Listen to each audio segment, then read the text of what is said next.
Hello and welcome to Ode to Games. I'm Kevin Van joined alongside Logan Plant. How you doing, Logan? I'm doing all right. Some reviews came out this week that I'm not thrilled about. That we're going to talk about. We also got Zach Ross. How you doing, Zach? I'm doing just as good as Logan because I'm also not very thrilled about these reviews. Well, before we get into that, I'm sure people can probably guess what that game is. Lost Judgment is out. Its worldwide release was a couple of days ago.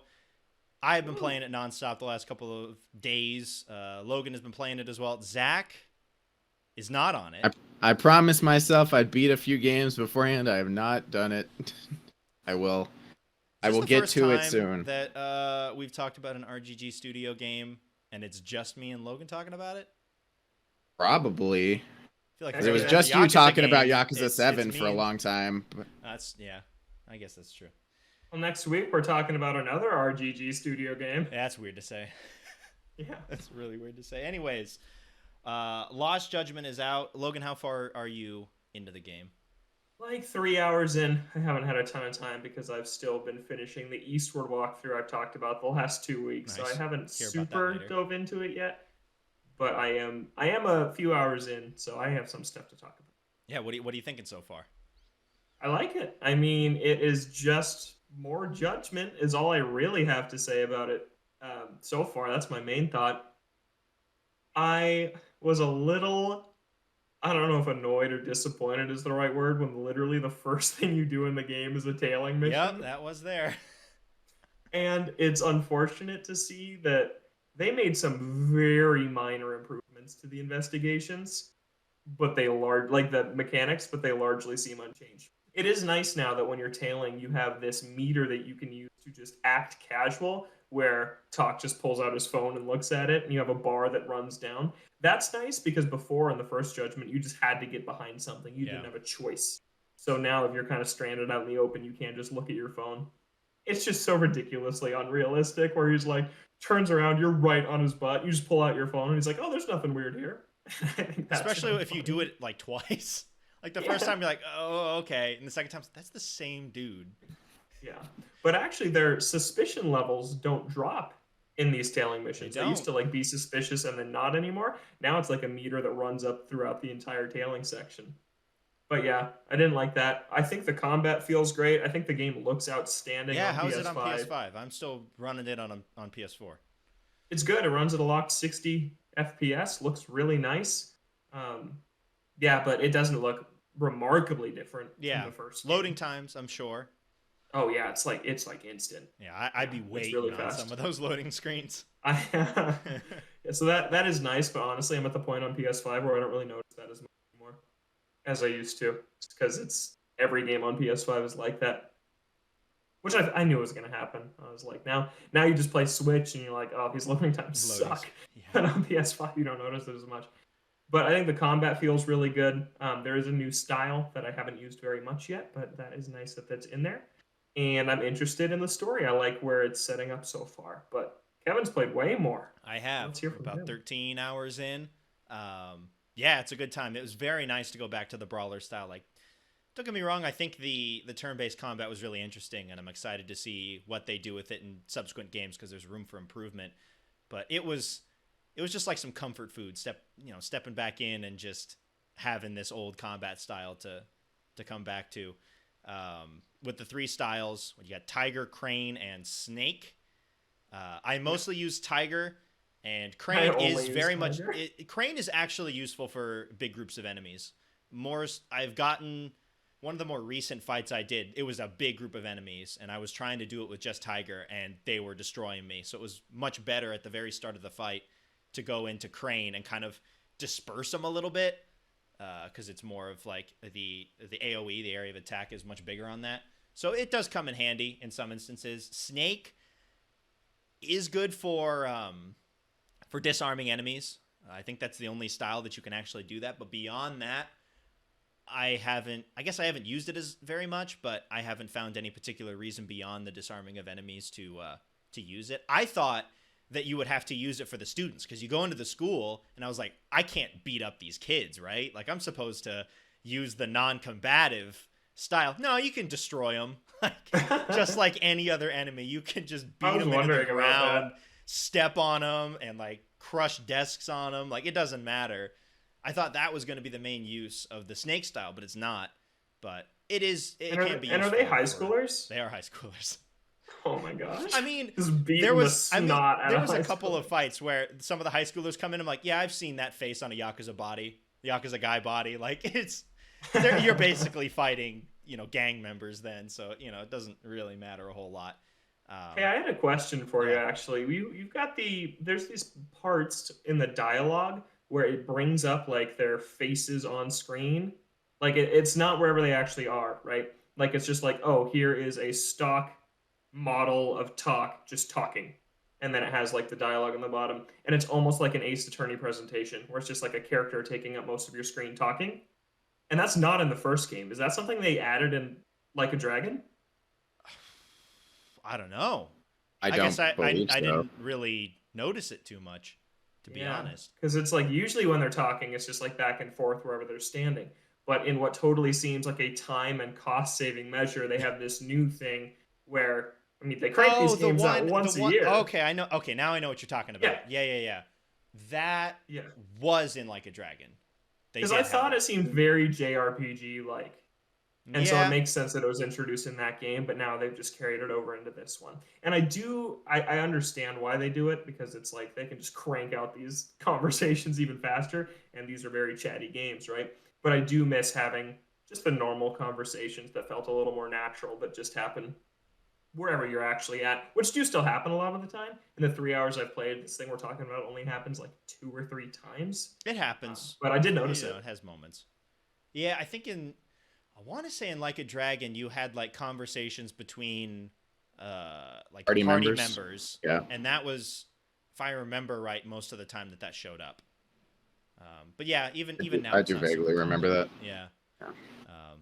But yeah, it's a good time. Traversal, I really enjoy the skateboard. It's a little clunky because they don't want you riding on the sidewalks. So there are sections like where there's the street and you're on the street, and then there's a parking lot in the corner, but you have to go over a sidewalk to get to the parking lot. So he gets onto the sidewalk, removes the skateboard, he gets off it, and then instantly gets back on the skateboard again as soon as he gets into the parking lot. It's a little janky at times, but it speeds up traversal, and it also, enemies aren't as likely to aggro on you, it seems, when you're on the skateboard. So it's quite nice to just like roll around enemies, and they don't seem to mind. Mm-hmm. They'll sometimes aggro onto you, but it seems pretty rare actually. They also have icons actually like in the overworld above enemies' heads. Levels. Yeah. Wow. Yeah, which is because like I remember from the first Judgment, you just saw like the red arrows on your mini map if you were approaching an enemy. Yeah. But now those icons are actually above the characters when you're walking around. You still can't do much about it because if you get within like 100 feet of them, they still engage with you. Yeah. But yeah, you can see them on the overworld, and you can also see if there's a particularly hard enemy in a group. They'll have normal colors red, but then a higher health enemy as a purple. So that is helpful. I've enjoyed rolling around in Ijincho again. It's basically the same map, but with the school added along the side. But going back to Kamurocho after rolling around in Ijincho again, it's just like, man, there's a lot more to do here. Like, there's a lot more going on in Ijincho. Like, it's a bigger map. I feel like it's more varied. And they've, at least at the start of the game, they've packed in a lot more stuff, because that's where you have the drone racing. It comes back. There's the VR side game. And so there's a lot more going on in Ijincho at the start. I don't know if they're going to change that up in the second half if Kamurocho gets some stuff. Like, there's the bike racing that I haven't even done yet.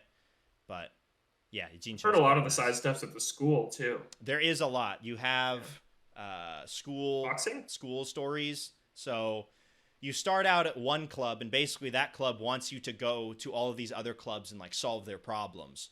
I've only done one club so far. It's the dance club. So just doing the dancing minigame, which has been fun. But there's like the robotics club. There's like an esports club. So there's a lot to do there. And then a couple of other side stories not tied to the clubs that are also at the school. So a lot of it is at the school. There are times where you're going to be there for like a couple of hours at once, just doing stuff there. But they're a good time, varied gameplay, as these games are always one to do. having the different clubs means that there's going to be a lot of different stuff going on, which is a good time. And then the story, I think, is really good. They've already had some like twists and turns and crazy stuff happen, and I'm sure that there's going to be more later on. But from what I've played, 13 hours in, I'm enjoying it a lot. About just as much as the original Judgment. Yeah, it was just good to be back since I didn't play Like a Dragon, so it's been 2 years since I have played one of these. And yeah, I'm just the more I'm playing of it, the more I'm bummed that this might be the last one with Yagami based on all the external stuff that's going on with the actor and agency and everything, because I do really, really like him and don't want it to him to just get shafted after 2 games. Yeah, because we were talking about it a little bit ago where they're going to have Kaito have some side cases, and I'm going to be really curious how they pull that off, because maybe it'll give a window into what they're going to do after that, because it's not a thing where Kaito would take over and Yagami would be a side character. Yagami has to be like out.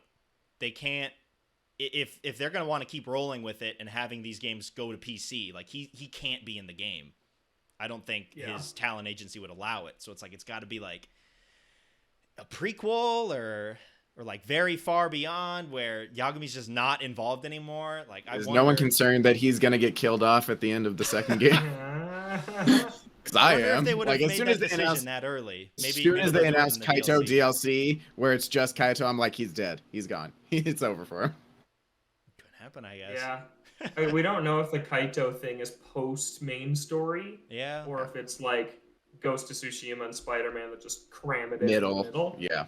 Yeah, so we don't know that yet, but yeah, they could kill him off. But I feel like the reports came out as it was happening with the Judgment PC drama, so I feel like Lost Judgment was done at that point. Yeah, I don't think they would have just been like, "I'll change the ending to kill Yagami at the end of this game." Yeah, I do wonder how long they've been in talks with the talent agency, though, because it's only been relatively recently. It's probably around the time that they got everything else on PC, and then they're just like, hey, let's put Judgment on PC, and then they're like, nope, don't do that. So I wonder how far it is. But what we have so far in Lost Judgment is still a very good time. I'm enjoying it a lot, both the main story, the side story, the characters, the maps that you're going to. They're always good. Like, out of the main Yakuza games, Judgment as the spin-offs, they haven't had a clunker yet. Like, they've all been some semblance of good, and I think this one could elevate itself to great like the first Judgment. Yeah, I'm excited to play it more. Eastward has been my life the last week still, and I'm glad that is over. I'll give my final thoughts on that game a bit later, but we're ready to get into the news? Yeah. Let's do it. I'm sure we'll have a lot more to talk about with Lost Judgment over the next couple of weeks as well as we get further on into it. And when Zach finally gets around to picking it up, I'm sure we'll have a lot more to talk eventually. Yeah. Hopefully sooner rather than later. You would think. So let's talk about the other RGG game that's coming out. Let's talk about Super Monkey Ball Banana Mania, because the reviews are in, and I have watched 2 separate, like 20 to 30 minute reviews on this game from Monkey Ball Diehards. I watched this one YouTuber I've never heard of. I don't remember his name. And then I watched the one from Nintendo Life. So I watched a couple, and they're extraordinarily concerning to me. First off, I am unbelievably angry that the main game does not have multiplayer. That is just absolutely unacceptable to me. So there's the story mode, which never had multiplayer. And then there's the challenge mode, which is just going through 10 beginner levels, 30 advanced levels, and 50 expert levels. That is the core Monkey Ball experience with friends. That is what Zach and I did for dozens of hours back when we got way back into Super Monkey Ball 2 in 2018. And it's just gone. It's just single player only. And that almost makes me not even want to buy this game. Because I'm like, that's the point, is to play multiplayer in the challenge mode with your friends, and it's just apparently completely absent. Yeah, well, the bummer for me is that I wasn't going to buy this game in the first place because I was going to play it with Logan on his copy. Yeah. I'm thinking that if I want to play Super Monkey Ball Banana Mania, I've got to buy it, which maybe is their thought process. Maybe they thought everyone just be playing it as a group of people. Yeah. Wow. It's just a growth. Multiplayer is relegated to mini games then? I don't know. I have not been able to find that out because from what I see, people say that there is split screen multiplayer, and I don't know if that means there's a mode where you, because in the original Super Monkey Ball, one of the modes was a versus mode where you race to complete the stage against each other. So worst case scenario, Zach could come over and we could do that just like our normal challenge mode, except we're going at the same time, which to me defeats part of the experience because I also like watching watching the failure and possible it's tense triumph. to watch people. Yeah, it's great, and also only using half the screen. I feel like you really want the whole screen, so it's just I haven't been able to confirm if that's in there or not, or if the reviews when they mention split screen is just referring to like Monkey Race or Monkey Target, which are two of the mini games that do take advantage of split screen. But it's just a gross misunderstanding of what the Monkey Ball community wants. Once again, Banana Blitz never had multiplayer in its challenge mode. The original didn't, the remake didn't. And for some asinine reason, they took that same path with Banana Mania. And I didn't even consider that a possibility. That wasn't even on my radar that this game wouldn't have multiplayer until 4 days before its release. And that's just got me really fired up. And that's not the only thing that's got me fired up. They significantly changed the physics of the game, which is what I was worried about the entire time, and they did. And apparently some of the shortcuts that used to work don't work anymore. Apparently tilting the stage is not one-to-one responsive to the stick anymore, which is literally like the point of Super Monkey Ball. Like I saw some side-by-side video comparisons, and it's like you tilt it forward immediately, and in the GameCube version, it just tilts because it's a one-to-one of your control stick. And in Banana Mania, it like glides forward and it's slower. And it's like that's gonna feel so lethargic to play, and I think it's just gonna feel disgusting because it takes away that like Twitch precision. And it's like, why did you do that? I don't know. So that's got me upset. The story mode doesn't even have dialogue anymore.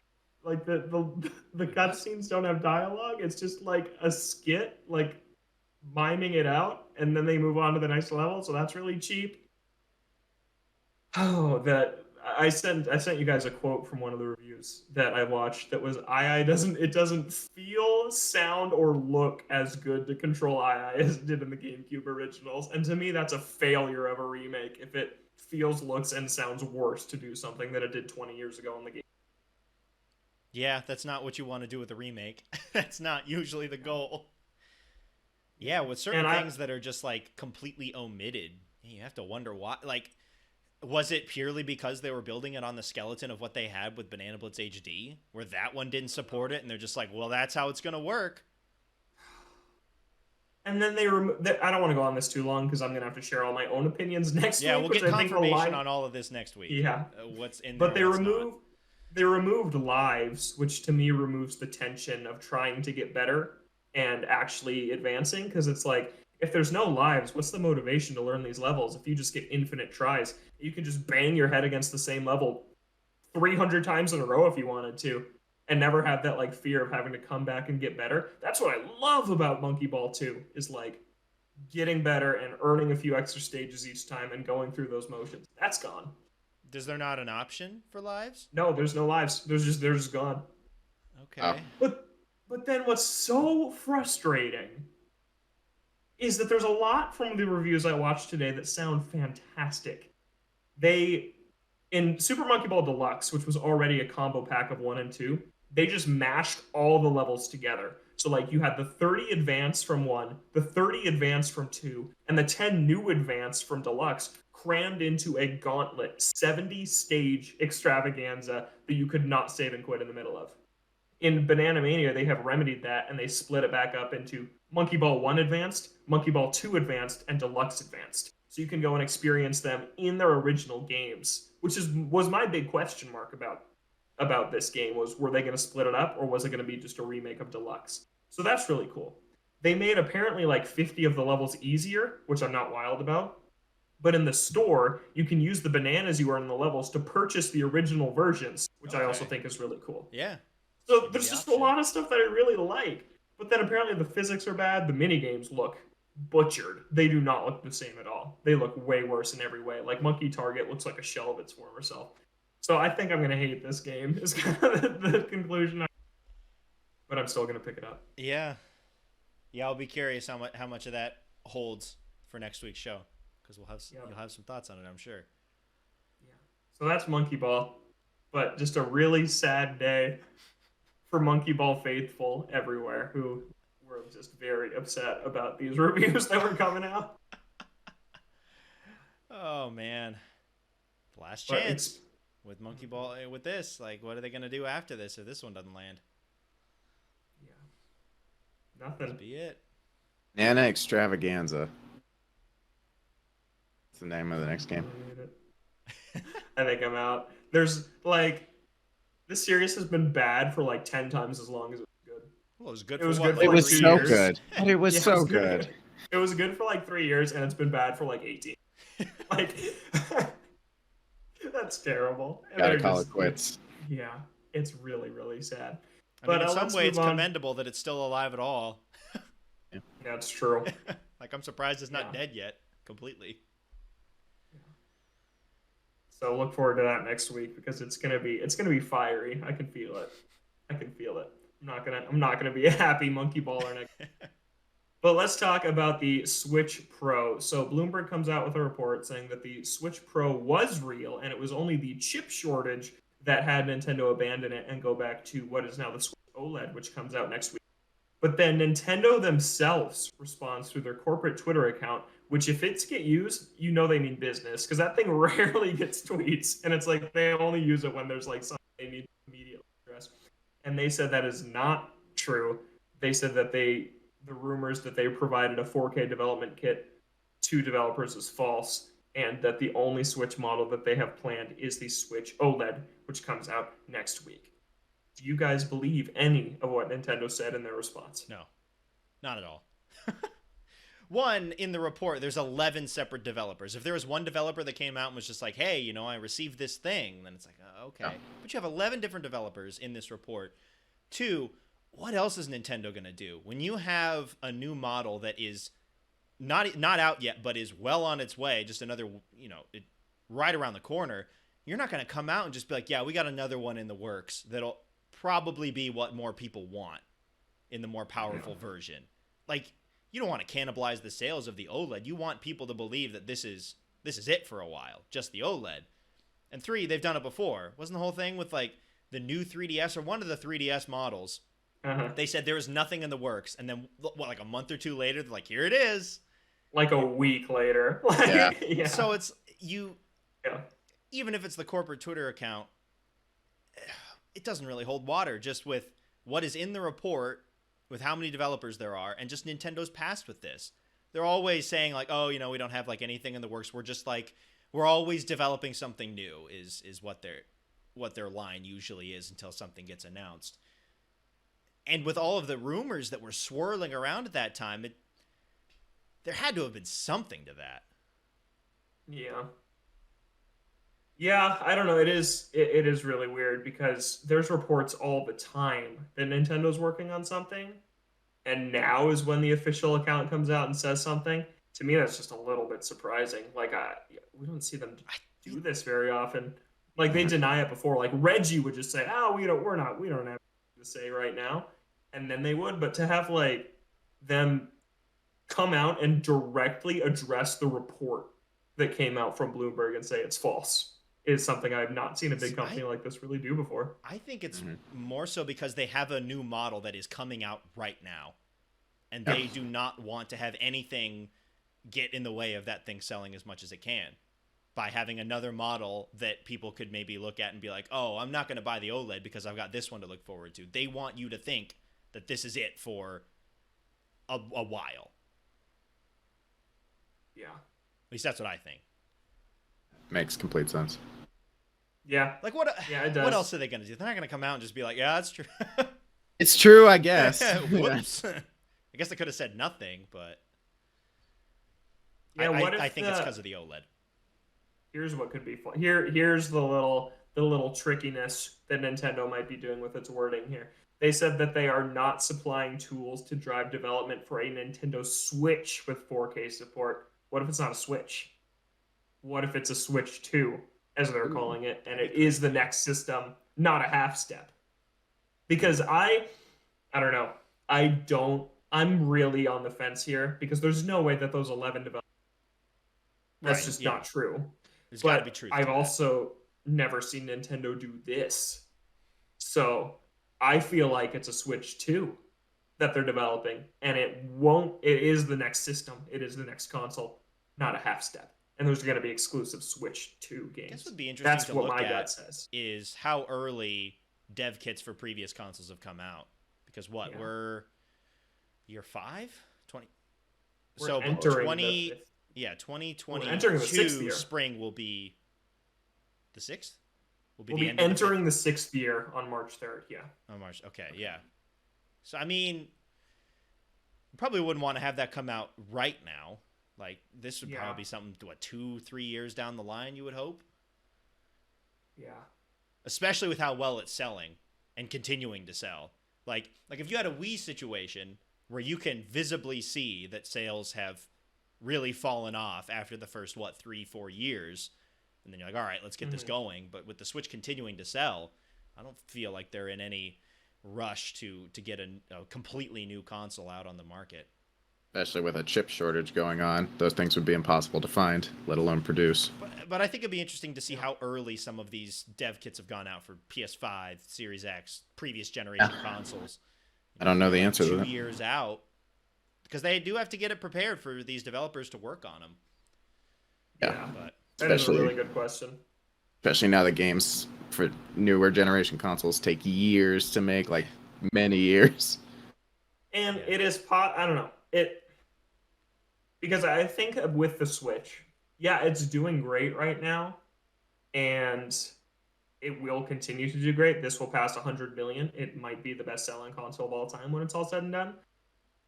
And Nintendo is not one to worry about competing with other hardware or trying to keep up. But right now, the gap is bigger than it's ever been with Nintendo's hardware and the other guys' hardware. This gap is larger than Wii to PS3 and 360. It's larger than Wii U to PS4 and Xbox One. The gap between Switch and what we know the Series X and PS5 can do is huge. And maybe they will start to lose that third-party support, and maybe they know what happened when they didn't have any third-party support 5 years ago and don't want that to start happening again. So I could see them... I could see this being a shorter life cycle, even though the Switch is doing so well. And with a Switch 2, I don't know, it could be a thing where there are Switch 2 versions and Switch versions for a long time, like we're seeing with the PS5 and the PS4. I don't know. I'm interested in that. I'm looking up. I'm seeing that some devs got dev kits for PS5s in late 2018. So that's 2 years before it came out. So if they were coming out this summer... Yeah, that could be like a fall 2023 thing or spring 2023. Mm-hmm. Yeah, maybe. I'm gonna hedge my bet on that that Nintendo's not lying. It's a little bit of a white lie because it's not a Nintendo Switch with 4K support. Clever wording. That's where I'm gonna land. We were getting to that point, like before the OLED was announced. We're like, there's got to be something because they're reaching the second half of the life cycle, and at that point, like you're starting to run out of time between when you could do a mid-generation upgrade and the next generation. And now the OLED kind of takes that spot. Because after that, 3 years tops, for the Switch without a new console out on the horizon. Like, that's not a whole lot of time to get another console out there and then get whatever comes next afterwards. Yeah. And I am still of the mind that Nintendo didn't want to put out a Switch with 4K because that just makes everything so confusing.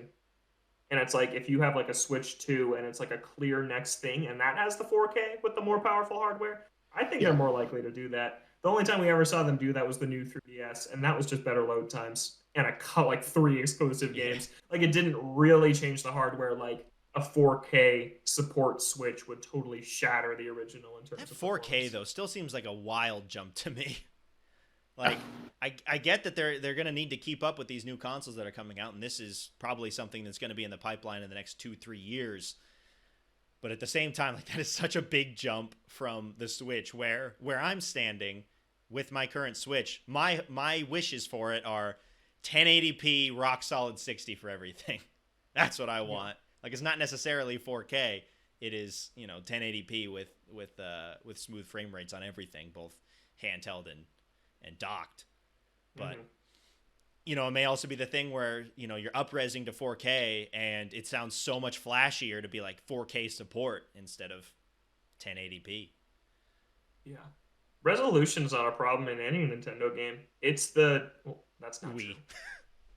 Yeah, I mean in any Nintendo on Switch. There's some that can handheld run like 540. Yeah. Yeah. But like something I've learned as a PS5 player is that I care about frame rate way more than resolution. I thought when I got my PS5 that I was going to pick resolution fidelity mode every time. I pick performance mode every single game I play now because the resolution is just not noticeable when you're at that level playing especially on a 50-inch TV. If you're in motion as well with a lot of these games, like moving throughout the world, it's the changes that you get, I would assume, would be pretty negligible. Yeah. Zach, you a frame rate or a resolution guy? Well, since I don't have a true 4K console, hard for me to lean towards resolution. I think I'm more of a performance guy. But it'd be nice to have the option. Yeah. So I think 4K isn't important for a Switch, and it's especially not important for the screen. Like 720 on the screen is fine. Yeah. And I disagree with anyone who thinks like the handheld needs to be 1080 because it doesn't. Like I think games look great in handheld mode. 720 as long as they run fine. well. Yeah. Yeah, as long as they run well and look crisp, like as long as they're not dropping to 540 on the handheld side, then you got like issues. The Witcher. Is that The Witcher? The Witcher's consistently like that. Xenoblade 2 had a bunch of drops as well. If they up the screen size for the handheld a little bit for the next Switch, they might do 1080p. I mean, well, the OLED already is. It's way bigger. Just removing the bezels on the side. Yeah. It's interesting. Switch 2. You heard it here on OD Look, Games. all they got to do, slap on the box, be like, the Joy-Cons work this time. Like, and everybody's go nuts, in. Yeah. It's really the big upgrade that everybody wants. That and more performance. So that's the deal with the Switch OLED. Comes out in 7 days. We will not be getting one. None of us are getting. No interest. I might. Switch OLED. Really? No, I'm not. Wanting to get a PS5, it's like, I got the OLED That'd be instead. wild. What I just yeah. The screen looks real nice. There have been some early consoles getting out there, and it does look great. Even just from like seeing photos, you can tell how much more vibrant it is. I just don't play in handheld enough. It's just not worth it, especially if now I think a Switch 2 is coming out in a year and a half. So it's not worth it. Not much of a reason to drop $350 on this. No. At this point. If I could like pay $50 to exchange, I would. But that is not how this works. No, the original Switches have not held their value completely like that. Oh, my Switch is on its last legs. Really? I think it'll make it, but it's a little beat up. Is it chugging? Yeah. I've got a crack in the back of the case that I've had for like 2 years already. Yeah, you got it. My little fan, like the little spokes where the fan is, one of those snapped off like a couple years ago. I have no idea where that is. But it's doing fine. I mean, I got mine in 2018, summer 2018, and it's held up pretty well, other than massive Joy-Con drift. I've been pretty lucky with Joy-Con drift. I've only had a couple do it. And it's never been like you can still use them even. Devastating. Yeah. Do you have any drift, Kevin? I think I may have slight drift. Okay. Like there's always a couple of points where I'm playing with the Joy-Cons like that didn't feel right. But it hasn't really impeded my use. And that's probably because besides like the first couple of months when I had it and didn't really have the Pro controller, beyond that and the couple of times that I've taken it out handheld, I'm almost purely on the Pro controller, so they don't get a whole lot of use. Which is probably for the best, because I don't want those things wearing out any faster than they have to. No More Heroes is a very twitchy game, so when we play it, I use one of my oldest pairs that I don't care. Yeah. So let's move on to our last piece of Nintendo news for the day, which is Donkey Kong Land at Super Nintendo World in Japan is coming in 2024. It's going to include a Donkey Kong themed ride and a bunch of other stuff. I always feel like I ignore Donkey Kong as an IP. Like, it just gets blended in with Mario, but like Nintendo is always very careful to separate them.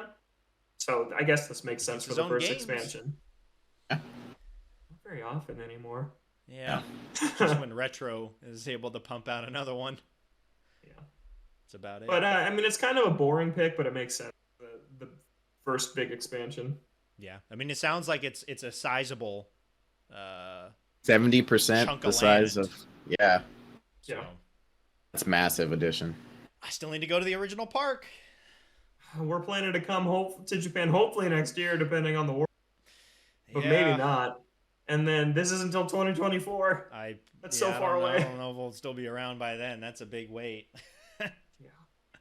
But this press release is really funny from Nintendo because the huge headline is Super Nintendo World Expansion, or Super Nintendo World Expansion, world's first, and then there's an asterisk, Donkey Kong themed area set to open in 2024. You scroll to the bottom and it says, based on Universal Studios Japan's in-house research of facilities based on the world of Nintendo brand characters. So they just assume that there's no other Donkey Kong park. Oh my god! Or something.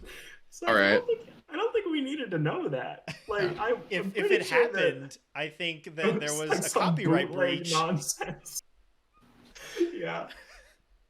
Yeah, it's like just in some middle of nowhere town. There's like, come to Donkey Kong Land. It's like a food truck and bumper cars with Donkey Kong logos on them. We could not confirm or deny that this is the world's first Donkey Kong themed area.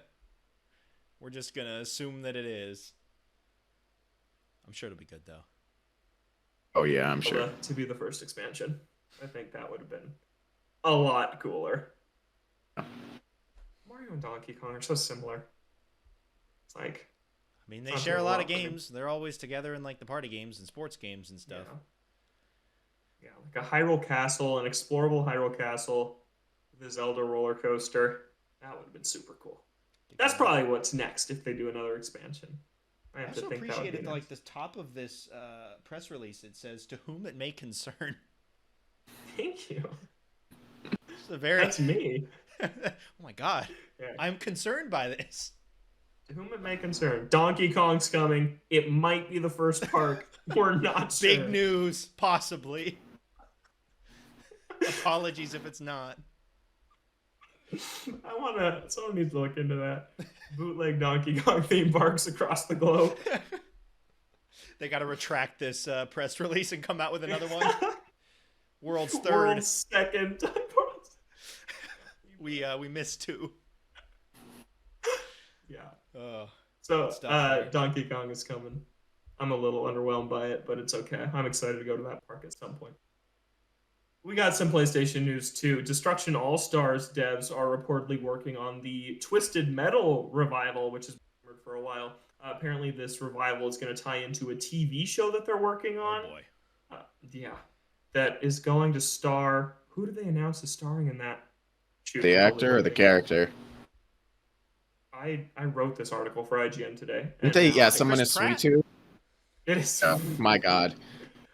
My gut said it's Keegan Michael Key, but he's Toad. Toad? So he is I don't Toad. think it's that. I saw this. But anyways, it's going to be a tie into a TV show, and it's apparently going to be free to play, just like Destruction All-Stars was. Sweet. And that game came and went instantly.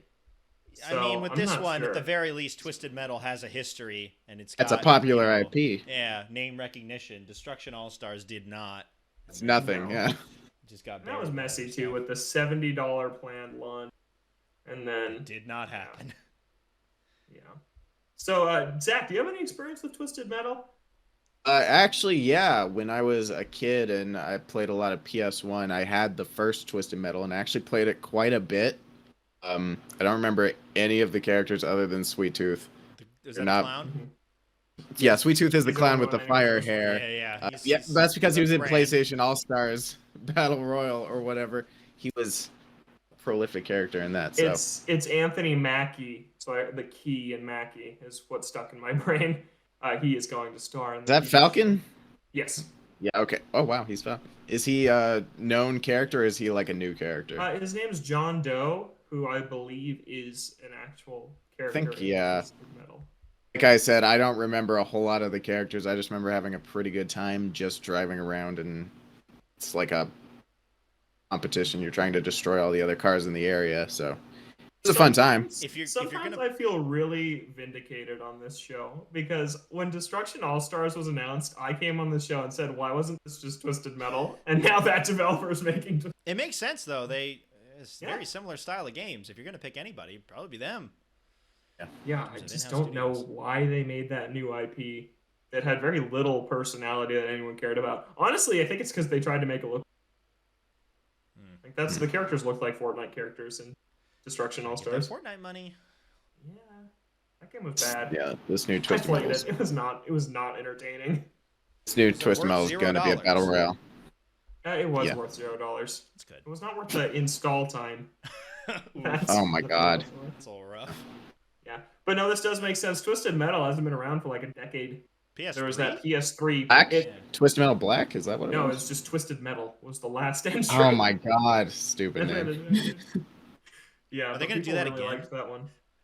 Oh my god. Twisted Metal, the third Twisted Metal. You can't do it 3 times until somebody does, and then apparently you can. But yeah, man, Sonic's done it like 2.5 times. Because you had that Sonic the Hedgehog GBA remake, which is apparently an unplayable disaster. So people always associate that one as a different Sonic the Hedgehog. That's a remake, though. But it's a remake. It's not a new game like Sonic 06 was. Or it came out also in 2006. Came out the same year. What a rough time. It's the 15th anniversary of Sonic 06. Great times. Good stuff. Yeah. Good old Sonic. But yeah, Twisted Metal makes sense. Anything else to add on that? Anyway. If it's free to play, I'm definitely going to play it just to try and relive some of my childhood PS1 days, because I have not touched that franchise or even thought about it barely at all in the last 15 years. Just also seeing these games try and release alongside a TV show is always just like, okay. Just because it's like, are you going to have to rush to get this thing out for the TV show? Like, I don't know. What is that going to mean for like tie-in characters? Is it going to be like weird? I don't know. It's going to be weird. Every Sony property is getting a show or a movie. Trying to branch out. I mean, Sony, the parent company is, movies is a big deal for them. So maybe they want to just expand it out and have a lot more properties and things to work with. Cinematic universes. Yeah, God. Maybe so. Sony cinematic universe. Speaking of movies, I forgot to put this on our news list. But this just came back to me. It was confirmed this week that Agent Stone is returning to Sonic the Hedgehog 2. He was Eggman's crony throughout the first film. He's the one that brought him the goat milk latte. Yeah. I love that guy. Back. Great. He's back in the movie. Big news for Sonic 2 this week. Yeah. And then our last piece of news here is Guerrilla Games is hiring for a multiplayer project. Of course, this is the developer behind Horizon Forbidden West and Horizon Zero Dawn. And some new job listings say that a multiplayer game could be on the way. So this could be Horizon multiplayer. Yeah, could be my first thought. Project. Yeah. Could be a multiplayer expansion of Horizon, like Ghost of Tsushima. I guess it'd be a little farther off, but it could be like a tie-in somehow. Yeah, that's interesting because all of Sony's first-party games have different approaches to multiplayer. Like God of War, recently crowned greatest game of all time through IGN's best games of all time bracket, fan voted, and the final is God of War versus GTA 5. It just shows when the mass populace votes on anything, it's like just the most popular thing. That's like no one's favorite. Yeah. But God of War. I'm glad that it won over some of the other stuff that was in those final few rounds. Oof. Name recognition. But God of War has no multiplayer. Spider-Man has none. Ghost got it later. Uncharted had it at launch. Last of Us is apparently getting something at some point. It's not as huge of a focus for them anymore. So I do wonder what this is going to be. So I have to wait and see. Got to wait and see until the Horizon Forbidden West actually comes out first. I'm sure that's where all the focus is going right now. But yeah, I wonder if you guys waiting on that one until you have PS5s? Yeah, I'm not playing that on PS5. I could kill my PS4. That could be the thing that finally buries. With Lost Judgment, those games are never really pushing the hardware. I mean, it's multi-platform. It looks about similar to how the previous generation games are. It's just like better performance and load times. Yeah. Whereas I feel like with Horizon, because it's first party, they're really going to be pushing for it. I'm sure it's not going to look terrible on PS4, but I'm sure that they want to take advantage of a lot of what PS5 offers, which I think that the experience on PS5 would be much more different than, say, like a Lost Judgment situation or like a third-party game. At least that's how I feel anyways. Yeah. Yeah, I agree with that. Yeah, I'll be waiting on it. But yeah, multiplayer. Could be on the way. We probably won't play it. I'd try it. I mean, yeah, I do like the combat in Horizon, so I would try it. But we don't even know if it's Horizon related. Horizon characters fighting each other. Gorilla, that's weird. Killzone. Killzone. Come back. Bringing it back. But that is it for the news this week. Zach. All right. That'll wrap it up for the news this week. We'll move on to what we've been playing. I know we already talked quite a bit about Lost Judgment from both of you, but Kevin, anything else? I know you beat a game. I did. Recently, so yeah, I believe. Besides Lost Judgment, Great Ace Attorney. That was the goal, is to beat the first game in the duology there before Lost Judgment came out. And Lost Judgment was out on the Friday, and I was wrapping up with Great Ace Attorney Adventures. And on the Friday when it came out, I'm like, all right, I've just got like an hour or two left. Like, I got this in the bag. I'll finish that off on the Saturday because I was busy Friday night, and then I'll hop on over to Lost Judgment. Little did I know, I still had like 4 hours. That's the Ace Attorney way, man. You went through all the investigation. You're already on the second part of the trial, and I was like, this 2 hours tops. Like this, I'm close. And then they're just like, nope. And the amount of times they're like, this is it. This is like the final piece of evidence. This'll solve everything. I was like, oh my God. It was a solid case. I enjoyed it. And they really set stuff up at the end where they're just like, oh, here's all the threads starting to come together. And it's like, here's all this stuff happening. So more than anything, it gets me excited to play the second game, which will be after Lost Judgment. I'll hop back over to that. Yeah, I had a good time with it, though. None of the cases really blew me away. They were all they were all solid. I enjoyed them for what they were. But I am excited for the second game to hopefully knock my socks off with its cases. Do you love Herlock Sholmes? Herlock's pretty great. His moment at the end was quite nice. I recently, off the record, said that he might be my favorite character of all time. Really? That's a big word. Now it's on the record. It's officially on the record. It is official. Might be. But yeah, he's got a bit. We'll have to redo our 100 favorite video game characters of all time list for episode 200. We'll do 200 favorite video game characters just to make sure he gets on there. We'll have a 5-hour episode. That episode was very long. So, speaking of 200, that's coming up. What is this, 184? This is, I believe, 184. Yeah. Terrifying.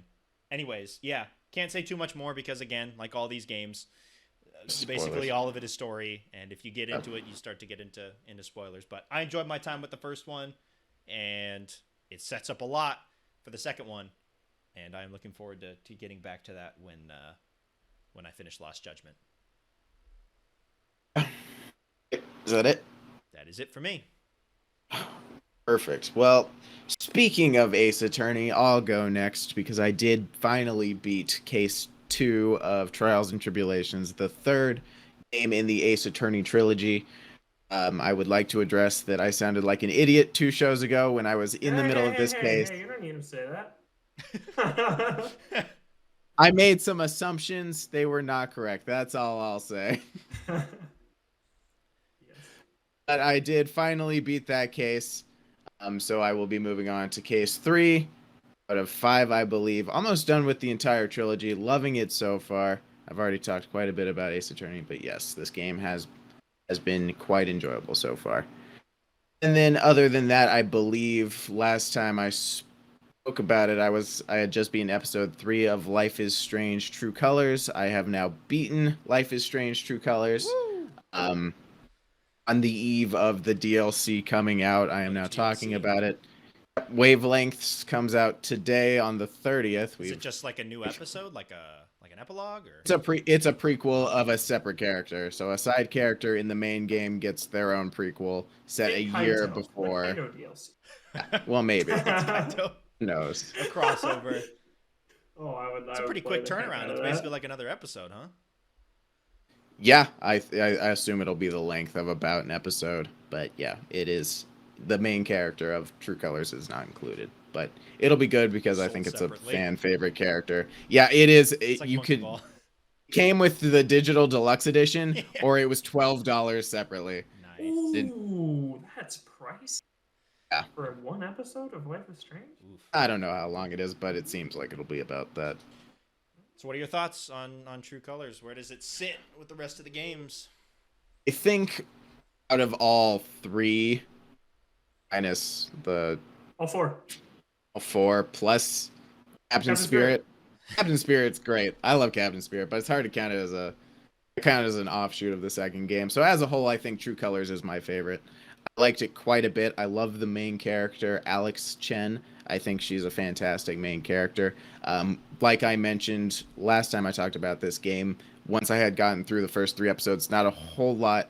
I was worried they were going to have to cram a lot of important story into the last couple episodes. They kind of did, but the story wasn't as large scale as I was expecting it to be. It did keep it on a smaller scale, but there was still a good amount of intrigue. Very Life is Strange. There was a bunch of unexpected twists. And I think it wrapped up very nicely. And I think it did a lot of good exploring into the minds of all these characters, especially through the context of Alex's power, reading emotion, and her power does develop over the story. So a couple new types of things you could do with the power do come into play later. I messed up some story beats because of that, but I did. There's a good amount of ways I think the story can end. I think I got the one I would have wanted the most. I'm not entirely sure. This is a game like Ace Attorney where it's all story, so speaking about any of it would be spoilers, but I think I ended up where I wanted to, with the person that I wanted to. So all in all, the game, loved it a lot. I did buy the DLC, so I will be I'll probably talk about that on the next show. Did you buy this on Xbox or PlayStation? PlayStation 4. Okay. It's not a graphically heavy. There were some graphical glitches and a couple T-poses, but they patched the game recently after I had beaten it, so I assume that has all been taken care of. Like sometimes the screen would just like cut to like a half black, half regular game screen, so it would just be like a flash of black on half of the screen, so it'd be really weird. I thought it was part of the game for a little while there, but then I realized it was just a graphical glitch. Zach, talk about your PlayStation experience this week. Yeah, so I had a little bit of a scare with my PlayStation. I was streaming a boxing match, and then my PlayStation just turned off. Like no warning, no beeping, it just died. I was like, okay, well, my PlayStation's dead forever. That's depressing. And then I was like, okay, well, my cord's been kind of finicky. So I went over to my friend's who lives a couple doors down. I was like, hey, can I borrow your PlayStation 4 cable real quick? So I tested it out and it worked. So thankfully, I figured out that my cable just died. I don't know how often that happens to people. Yeah, my C7 cable that powers the PS4 Slim straight up died. So I ordered one off the internet. It hasn't even arrived yet. Oh no! So you don't have II? I got II off my friend's PlayStation. My account's on it, so. Dedication. II's in Fall Guys for those of you that missed it. II is in Fall Guys. He's super cute. He looks like the Banana Blitz. 18 years. It's crazy. But I'm very glad because I thought for a split second there that my PlayStation was donezo and that I would have to rely on the good graces of finding a PS5, which are not easy. You do not want to rely on that. It's nope. Cruel mistress. And all my save data, all my good stuff. Oh my god. Speaking of glitches, apparently, just a PSA for people playing Lost Judgment, apparently there's a progression blocker in Chapter 6, there's a section where you go to kill some time, and apparently, if you go to the robotics club and do things with that, you get locked into that and you won't be able to progress. Like, it resets the cutscene back and you can't keep going or something. I was reading that on Twitter. So, out of an abundance of caution, recommend people playing it in case there are more instances of that to have rotating saves. So, just have 3 separate saves that you can go back to at any time if one of them gets borked. Yeah, just a little PSA on that. It didn't happen to me. Luckily, I saw it before I got to Chapter 6, so I made sure not to do anything with the clubs while that was going on. But yeah, just a little PSA on that. Say it was just the robotics club? Apparently. That's what messed up. Twitter post said. And then, so that wraps up my thoughts on Life is Strange True Colors. I look forward to talking about that with Logan, who still has to play it. He has not. Come on, man. I gotta talk about it. No one to talk about that with. And you're not going to play it. Nope. I am not. And then other than that, shortly after the last show, I bought the Castlevania Advance Collection, booted it up, didn't go super crazy into one of the games, but I did try out Circle of the Moon, which is an old GBA game that I don't believe is canonical to any, because I don't even know if there's a Belmont in it. It's a different guy. I think his name's like Nathaniel something, but I'm glad that I now own the majority of the Castlevanias, I believe, which is nice. Just like three different collections all on my PS4. I can play pretty much any Castlevania I want at this point. So it's really nice to have them all in one place. But I still have to work my way through all of them. So that'll be a fun thing to do. Seriously, there's a crap ton of them.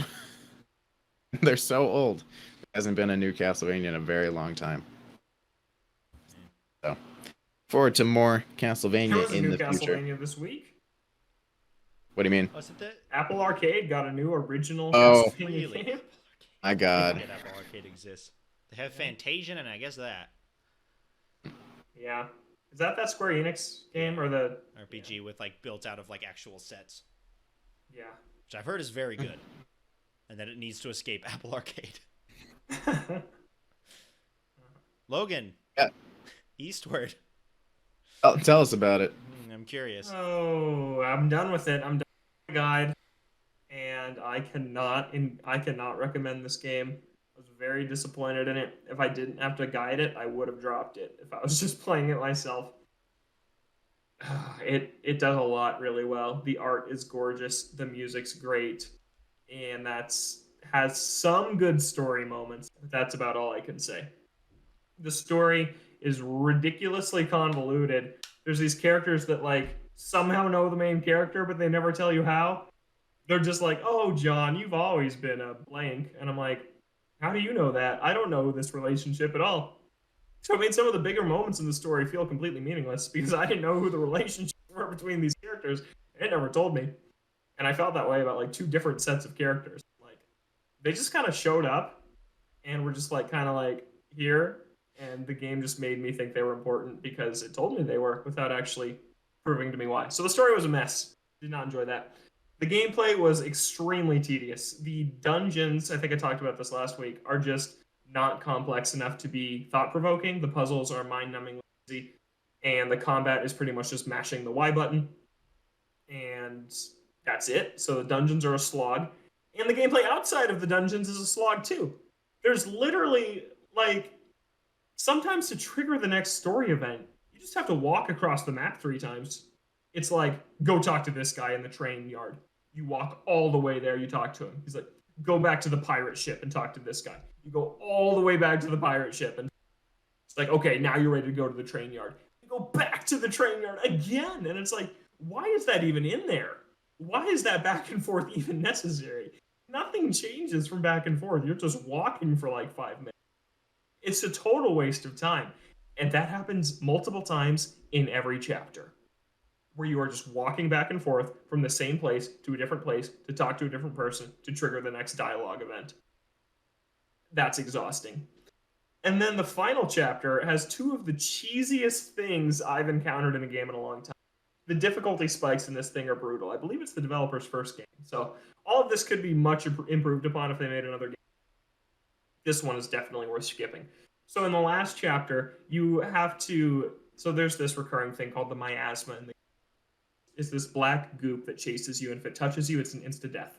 And it kind of floods in through hallways, it bursts in through doors, and you have to avoid it. There's this one like transforming room at the very end. It's a gauntlet. You have to sprint through it, and the miasma is chasing you. And there's this one point where you're heading down a hallway. You're going from left to right, and the miasma is on your butt. And you get all the way to the right, and this tiny hallway that wasn't there before opens up at the top. And the second it opens, the miasma randomly appears from the right and kills you. There's no way you don't die on it like the first time you do it. And then you have to go back and redo like 5 minutes of the miasma because there's no checkpoints. And it's just like, it's at the very end of the game, and it's like, why is this here? So that's really frustrating. And then there's like 3 other cheap death instances in that miasma chase alone, which sucks. And then the second to last boss, you have to parry. I was telling Kevin about this because I was so heated after it. You have to use a parry move to beat this boss. And the first time you use the parry move in this game is this boss fight. And the timing is so precise, and it doesn't even teach you. And what's really frustrating is when you die, you don't get to like reset to like a save point. You reset to the moment the boss fight starts. So it's like you can't even like cook new food to try and buff yourself or restock your weapons. It's like, no, you're right back into it. And you're just banging your head against this wall, doing this parry move that you never got to practice.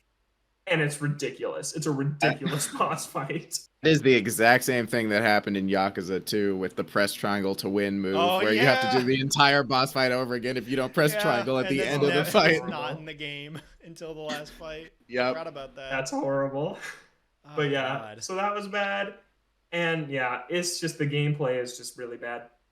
And from a guiding perspective, I think I already complained about this, but you can't backtrack. So if you miss something, you miss it forever. You can never return to areas you were in before. And it's just that design bothers me. Yeah, it's not very good. It tries, it has heart, but just the gameplay is not there. Disappointing. I'm glad I never have to play it again. Yeah, you completed that game. You'll never have to touch it again. Yeah. Are you going to continue writing guides? No, sir. Maybe after a little break, but it takes so much time. It really took away from the other work I wanted to be doing, like just new stuff. But you could guide something smaller than Eastward. Yeah, that, and just like it made my experience worse for sure. Like some people really enjoyed this game that just got to play it leisurely, and just having to write down everything that I personally thought was incredibly easy was really frustrating. Like it just made everything take 10 times longer for something I already thought was not well designed. So that's a bummer. Yeah, that sucks. The art was phenomenal though. It just is a beautiful game to look at, which did make it easier. So all the areas watch are gorgeous. Some stuff on YouTube of it, I guess, if you want to see some of the art in action. Just watch the launch trailer. Be like, wow, that's cool. and then go play something else. Dang. Harsh words. Yeah. All right. That it?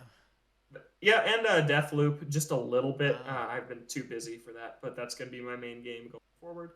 And WarioWare has, I think, reached the point where I don't need to ever talk about it unless something crazy happens, because I'm just playing it it's like a Smash or a Mario Kart. Yeah. In rotation. Oh, Zach and I played Halo Reach. We played a couple more missions. We're actually pretty close to the end because there's like 2 epilogue levels. We played a hilarious mission where it's the one where you have to like pilot a pelican to these different buildings, and I kept sabotaging our pelican and dumping it in the hole, and it would like fall, and then you have to like warp yourself back to the main helipad and just wait for another one to show up, and sometimes it just doesn't. It like glitches and one doesn't show up, so you have to kill your. That was fun. Yeah, and we got into a little glitched area by accident where we were just in a constant loop of I would die, he would respawn, he would die, I would respawn, and we were just trapped in this area until I had to throw grenades at my feet until I could get the timing right to where we were both dead at the same time. That's great. That was hilarious. Good stuff. All right. Do you want to hop to a quick ode to before we wrap up? Because we've got an anniversary. 25th anniversary of the N64, which means that the GameCube's 25th anniversary is not too far away, and that's the scarier one for me. Oh my. Once Yeah. that one turns 25 years old, I'm gonna be a little concerned. I just had my 25th anniversary. Yeah, It's true. I did as well. Yeah, we're both about as old as the Nintendo 64. 64. Yeah, so don't have a lot of time left. Just a little quick round table of a memory or two of you, and either an N64 if you played one as a kid growing up, or of an N64 game that you've played going forward. I guess I'll throw it to Logan first since he had the most experience. I think he's the only one out of the three of us that actually had an N64 in the home growing up. Yeah. Yeah, I think the games I've spent the most time playing is the Mario parties. I've played so much of Mario Party 1, 2, and 3 with my sister. There's just these really fun, like, a duel mode in Mario Party 3, which is super cool, and you, like, play the dual mini games and go around these maps specifically designed for this one. We just do that all the time. So that's probably what I played the most. Mario Kart 64 is great. I just feel like the N64 it kind of had a bunch of Nintendo series really grow up, and I think if you look at where a lot of the series are today, you can trace it back to the N64. And because it was their first 3D system, so it's like that's where it all started. Like Mario Kart is still recognizable from Mario Kart 64. The Zelda games, I mean, that set a ton of what the Zelda games would be going forward. Even Mario 64, just so many games that I feel like the DNA is still in those series today on Switch. Yeah. As for me, I did not have an N64. My first console was a GameCube, but a friend of mine had both a Super Nintendo and an N64, so we'd play those a lot.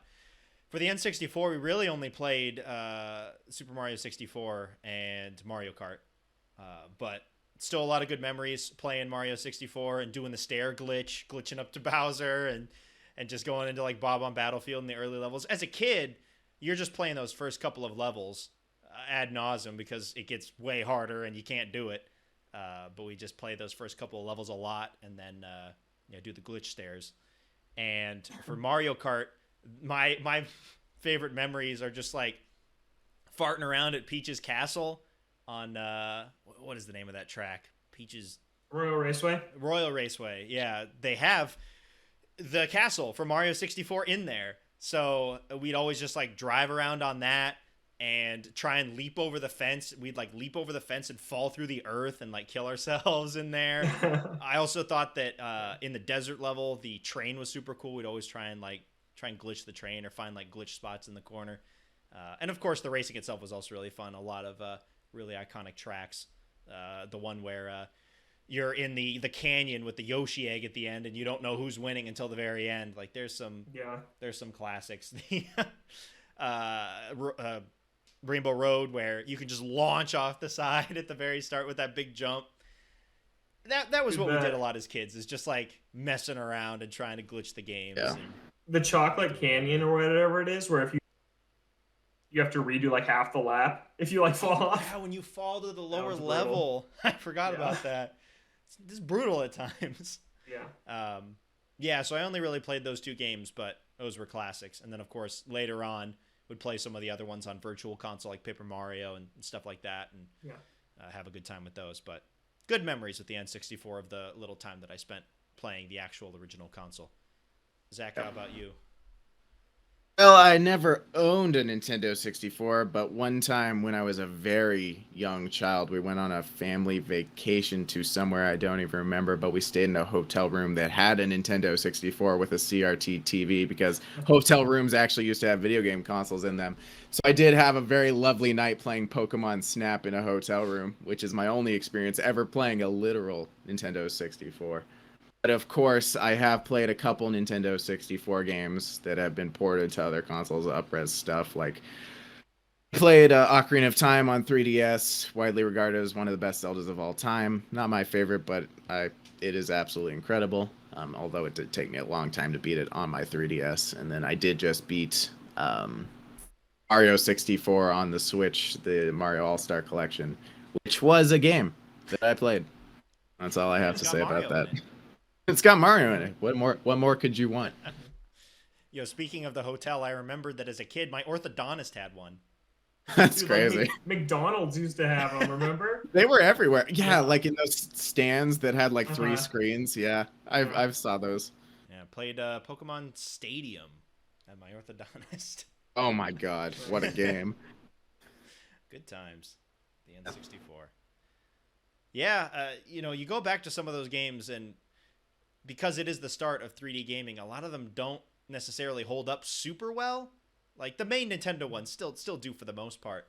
But it is interesting going back and seeing where they went from that and like refining it to like the GameCube and then moving on throughout the generations of 3D gaming, because that really was the start. Just that one stick and the bizarre controller. And it looks so much better than like PS1 games do now. Like PS1 3D games, early ones are like unplayable. Like you can't play those. Thinking back to the PS1, like that original version of it and the original version of the controller didn't even have sticks. Those are ugly. Those are so ugly. Yeah. They got the DualShock support. But yeah, good memories at the N64. Turns 25. And again, that means that all the consoles that I grew up playing are dangerously close to getting to that point too, and I don't like that. Because GameCube turned 20 this year? 2001? I think so. Yeah. 2021? Another 5 years. It'll be, oh my. Oh boy. 5 years is a long ways away. Yeah. Yeah, that's true. Say that in 5 years. Ago. Oh yeah. Ugh. But yeah, shout out to the N64. 25 strong years from the N64. All right, we've gone on long enough. Any final thoughts before we wrap up for this week? Yeah, also a happy 25th anniversary to IGN, which launched the same day as the N64. That's crazy. Oh, wow. Yeah. That's easy to remember. Everybody turning 25 this year. N64, IGN, me, Zach. Let's go. Games. 25 strong years. Been going at it for a long time. It won. Yep. Putting in a lot of work. The second Donkey Kong theme park ever.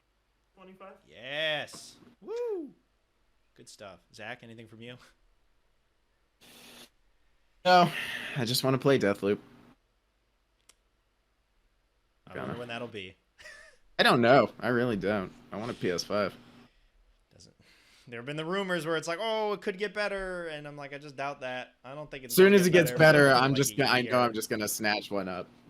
Holding out hope. I entered another lottery that starts tomorrow, so here we go. I counted out the emails that I've gotten, and this is the 7th one. Round 7, lucky 7. Please. Yeah. All right, but that is going to do it for us on this week's episode of Ode to Games. We're here on Thursdays or Fridays on Apple Podcasts, Spotify, other podcast streaming services that you may use. OdeGames.com also has the audio version of the podcast, so you can check it out there. Video version is up on YouTube at Ode to Games, so if you want to watch the video version, it is up there for you to watch. We're on Twitter, Ode to Games, Twitch, Ode to Games as well. You can send an email to odegamescast@gmail.com. For Logan and Zach, I'm Kevin. Thank you so much for listening, and we'll catch you next week.